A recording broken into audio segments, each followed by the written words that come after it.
नमस्कार, मैं लेख शेखर शर्मा आपको बायोलॉजी पढ़ा रहा हूँ।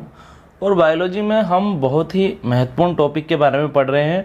पार्टुरेशन के बारे में हम पढ़ेंगे, जिसे हिंदी में प्रसव व दुग्ध स्त्रावण भी कहा जाता है। पार्टुरेशन मतलब क्या है? प्रसव हो जाना व फिर दूध का स्त्रावण होना ही क्या है? पार्टुरेशन है। सबसे पहले कोई बच्चा जन्म लेगा और जैसे ही बच्चा जन्म लेगा, माता की जो मेमरी ग्लैंड्स है वो मिल्क का सीक्रेशन करने लग जाएगी। इसे ही क्या बोलेंगे? पार्टुरेशन कहेंगे। अगर आप चैनल पर नए हैं तो चैनल को सब्सक्राइब कीजिए, वीडियो को पूरा अंत तक जरूर देखिए हम पढ़ रहे हैं पार्टुरेशन के बारे में, जिसे प्रसव व दुग्ध स्त्रावण भी कहते हैं। Parturition is complex neuro endocrine mechanism, many hormonal changes take place during it. जो पार्टुरेशन है मतलब जो प्रसव है, यह एक कॉम्प्लेक्स न्यूरो एंडोक्राइन मैकेनिज्म है, एक जटिल तंत्रिका अंतःस्त्रावी क्रिया है। ठीक है, क्यों है ये जटिल तंत्रिका अंतःस्त्रावी क्रिया? क्योंकि इसके अंदर तंत्रिका तंत्र भी पार्टिसिपेट कर रहा है, मतलब नर्वस सिस्टम भी भाग ले रहा है, एंडोक्राइन सिस्टम भी भाग ले रहा है। ठीक है, many hormonal changes take place during it. इस दौरान शरीर के अंदर अनेकों हार्मोनल परिवर्तन होते हैं, अनेकों हार्मोनल चेंजेस होते हैं। क्या क्या होता है इस दौरान? देखिए ध्यानपूर्वक। The progesterone secretion stop. Progesterone का स्त्रावण या सीक्रेशन क्या हो जाता है? स्टॉप हो जाता है, बंद हो जाता है। So the placenta dissolve and the foetus is separated from the walls of the uterus. क्या होता है पार्टुरेशन के दौरान? सबसे पहले तो भैया जो प्रोजेस्टेरोन है ना, प्रोजेस्टेरोन, ठीक है, जो कि गर्भ को धारण करने के लिए जिम्मेदार है। प्रोजेस्टेरोन ही वह हार्मोन है जिसकी वजह से जो एम्ब्रियो है ना वो यूटेरस में बना रहता है, फिक्स्ड बना रहता है। ठीक है, अब भैया आप पता चल गया कि एम्ब्रियो का डेवलपमेंट कंप्लीटली हो चुका है, पूरी तरह से भ्रूण का विकास हो चुका है। अब तो उसको क्या करना है? जन्म लेना है, इस धरती पर उसको आना है। तो अब प्रोजेस्टेरोन का सीक्रेशन क्या हो जाएगा? स्टॉप हो जाएगा, बंद हो जाएगा, क्योंकि अब तो एम्ब्रियो डेवलप हो चुका है, अब उसको और ज़्यादा यूटेरस में रहने की आवश्यकता नहीं है। तो प्रोजेस्टेरोन सीक्रेशन स्टॉप हो जाता है। ठीक है, so the placenta dissolve and the foetus is separated from the walls of uterus.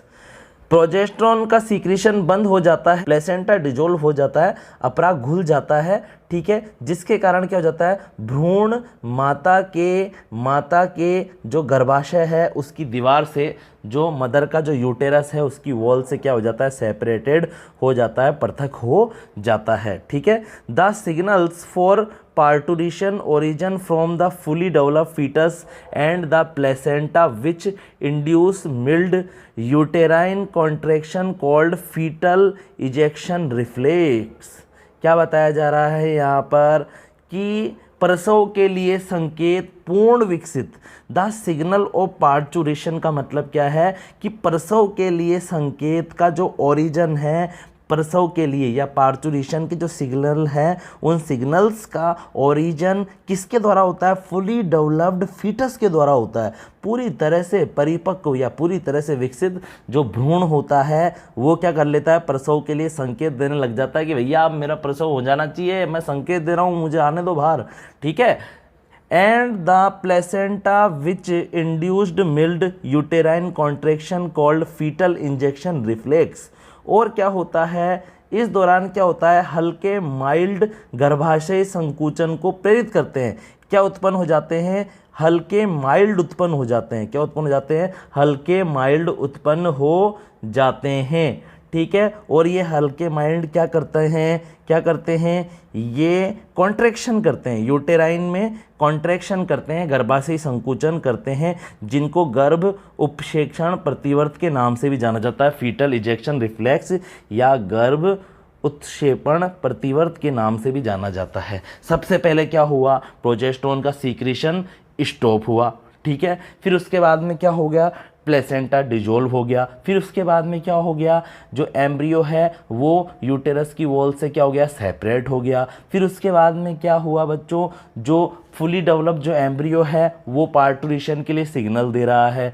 ठीक है, जिसको क्या बोल सकते हैं, इन सिग्नल्स को क्या कहते हैं, इन सिग्नल्स को इंड्यूस माइल्ड के नाम से भी जाना जाता है, हल्के माइल्ड के नाम से भी जाना जाता है, जिसके कारण यूटेराइन कॉन्ट्रैक्शन होने लग जाते हैं। और इन यूटेराइन कॉन्ट्रैक्शन या गर्भाशयी संकुचनों को क्या कहते हैं, फीटल इजेक्शन रिफ्लेक्स या गर्भ उक्षेपण प्रतिवर्त के नाम से भी जाना जाता है। फिर उसके बाद में क्या होता है, पिट्यूटरी ग्लैंड सीक्रेट्स ऑक्सीटोसिन इन मोर अमाउंट। पीयूष ग्रंथि पाई जाती है बच्चों ब्रेन के अंदर, बहुत अधिक मात्रा के अंदर ऑक्सीटोसिन का स्त्रवण करने लग जाती है, ऑक्सीटोसिन का सीक्रेशन करने लग जाती है, जिसके कारण क्या होता है, this hormone induce instance contraction in the uterus. This hormone induced instant contraction in the uterus. Due to this contraction, the fetus start moving toward the vagina.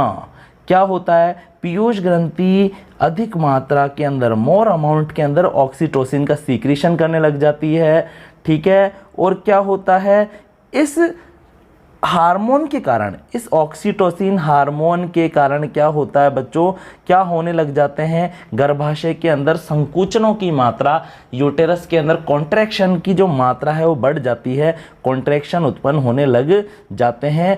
और इन कॉन्ट्रैक्शन के कारण जो फीटस है या जो फुली डेवलप जो embryo है या जो फुली डेवलप जो बेबी है वो वेजाइना की तरफ मूव करने लग जाता है, योनि की तरफ खिसकने लग जाता है, ठीक है। और देखिए आप आगे, आप the labour pain during childbirth is due to this hormone. बच्चे के जन्म के समय होने वाला जो दर्द है या जो होने वाली पीड़ा है ना बच्चों, वो इसी ऑक्सीटोसिन हार्मोन के कारण होती है, ठीक है। Oxytocin is the main parturition hormone. Oxytocin क्या है, मुख्य प्रसव हार्मोन है। कल को कोई अपन से कंपटीशन एग्जाम में ही पूछ ले कि मुख्य प्रसव हार्मोन कौन सा है, अगर बहुत सारे ऑप्शन आ जाएंगे वहाँ पे, जैसे रिलैक्सिन, प्रोजेस्टेरॉन, एस्ट्रोजन, और डी पर क्या लिखा हुआ आ गया, ऑक्सीटोसिन, तो अपना आंसर क्या होगा, डी होगा, ठीक है। तो oxytocin is main parturition hormone, मुख्य प्रसव हार्मोन है ऑक्सीटोसिन, भैया प्रसव में अपनी महत्वपूर्ण भूमिका निभा रहा है। After parturition oxytocin stimulates milk let down by milk ejection reflex. क्या होता है, आफ्टर पार्टूरिशन, बच्चे के जन्म के पश्चात, बच्चे के जन्म के पश्चात अल्प मात्रा के अंदर ऑक्सीटोसिन हार्मोन दुग्ध के स्त्रवण को भी प्रेरित करता है।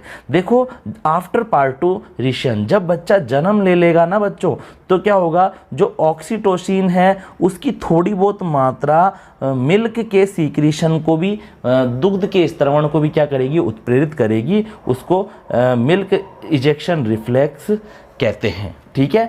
फिर इसके बाद में क्या होता है, चौथे नंबर पर, relaxin hormone is secreted by the placenta and the ovary of pregnant female. जो प्रेग्नेंट फीमेल है, ठीक है, जो प्रेग्नेंट जो महिला है ना, उसके अंदर क्या होता है, उसकी प्लेसेंटा और उसके ओवरी से, उसके अपरा और उसके अंडाशय से रिलैक्सिन नाम का हार्मोन भी सीक्रेशन होता है, रिलैक्सिन नाम का हार्मोन भी स्त्रावित होता है।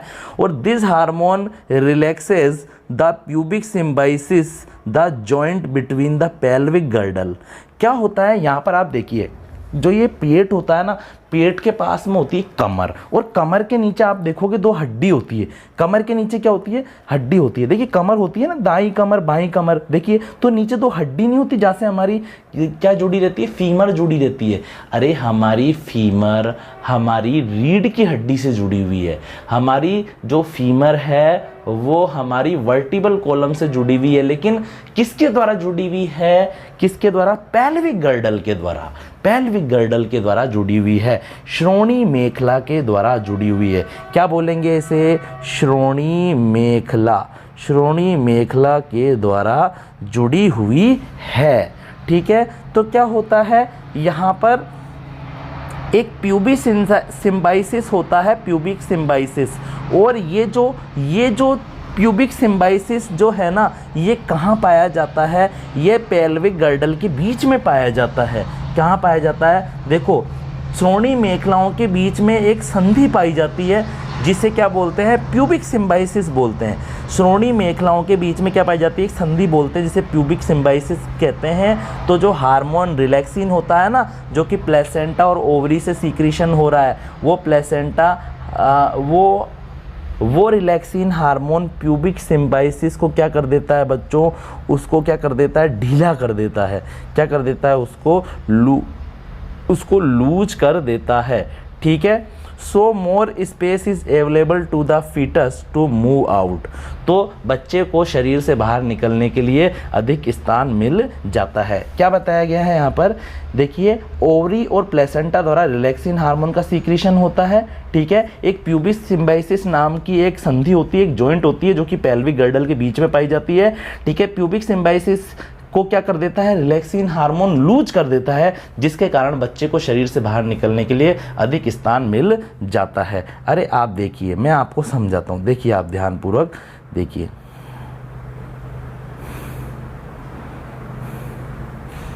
देखिए ये रीढ़ की हड्डी है, वर्टिबल कॉलम है।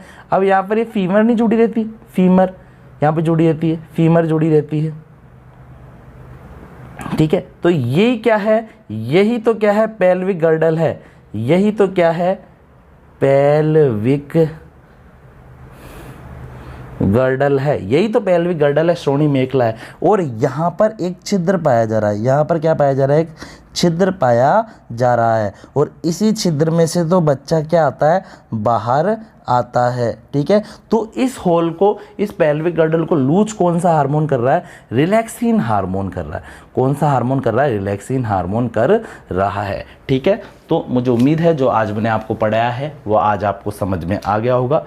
आप इस वीडियो को अगर 2 बार अच्छे से देखेंगे तो मैं दावा करता हूँ आपको अच्छे से और समझ में आ जाएगा। हाथों हाथ आप इसका स्क्रीनशॉट ले लीजिए, आप नोट्स भी बनाइए और रोज़ पूरी लगन के साथ में आप पढ़ाई कीजिए। मैं आपका पूरा साथ दूंगा। सभी को राधे राधे, जय श्री कृष्ण।